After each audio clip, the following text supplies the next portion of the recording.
Adil Kak Talino Bacuramin Kak Saruga Basengat Kak Jubata. Perkenalkan, nama saya Gregorius Joni Kurniawan.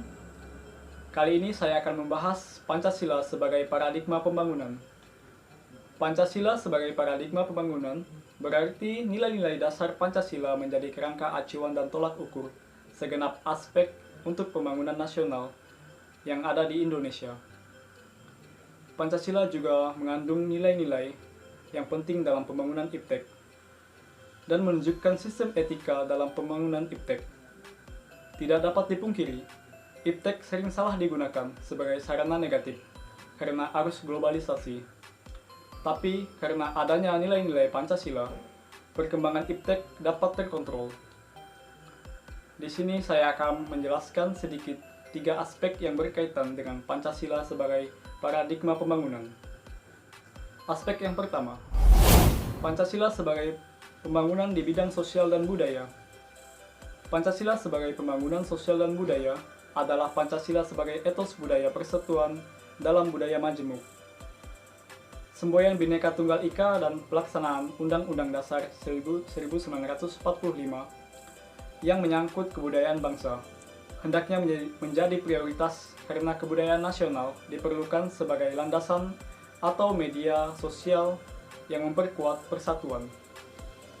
Perlu adanya pengakuan dan penghargaan terhadap budaya, kehidupan sosial sebagai kelompok bangsa Indonesia, sehingga bisa dihargai dan diterima sebagai warga bangsa.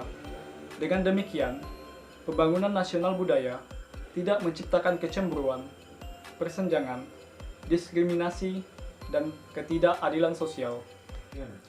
Dalam sila yang pertama, memperlihatkan bahwa setiap suku mempercayai hadirnya Tuhan Yang Maha Esa di setiap lini kehidupannya, sehingga tidak ada yang memiliki paham etis dalam kehidupan sehari-harinya. Dalam sila yang kedua, nilai budaya yang dijunjung tinggi oleh segenap suku yang ada di Indonesia tanpa membedakan asal-usulnya yang berbeda. Sila yang ketiga, mencerminkan nilai budaya yang menjadi kepastian tekad masyarakat di Kepulauan Nusantara untuk mempersatukan diri sebagai suatu bangsa yang berdaulat. Sila yang keempat, merupakan nilai budaya yang luas persebarannya di kalangan masyarakat untuk melakukan kesepakatan melalui musyawarah. Musyawarah penting untuk melibatkan partisipasi masyarakat dalam setiap keputusan negara, sehingga kepentingan pribadi atau golongan akan kalah dengan kepentingan umum. Sila yang kelima, nilai ini menjadi acuan dalam pembangunan sosial untuk membangkitkan semangat perjuangan dalam memajukan kesejahteraan umum, mencerdaskan kehidupan bangsa, dan ikut serta melaksanakan ketertiban dunia yang berdasarkan Undang-Undang Dasar 1945, yakni berlandasan kemerdekaan, perdamaian abadi, dan keadilan sosial. Aspek yang kedua, Pancasila sebagai pembangunan ekonomi. Pembangunan ekonomi tidak bisa diperkirakan dengan nilai-nilai moral kemanusiaan. Ekonomi kerakyatan yaitu ekonomi yang mendasar pada tujuan demi kesejahteraan rakyat secara luas. Dengan demikian, Pancasila sebagai paradigma pembangunan ekonomi diartikan sebagai pengembangan ekonomi, bukan hanya mengejar kebutuhan saja, tetapi demi kemanusiaan, demi kesejahteraan, dan seluruh bangsa. Aspek yang ketiga, Pancasila sebagai paradigma di bidang politik.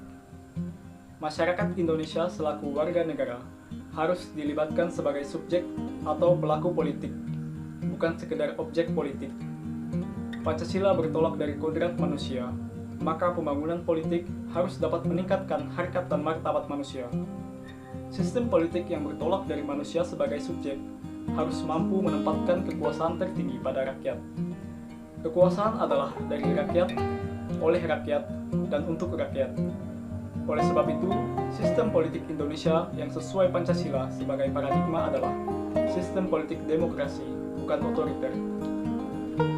Sekian penjelasan singkat dari saya mengenai Pancasila sebagai paradigma pembangunan. Semoga bermanfaat.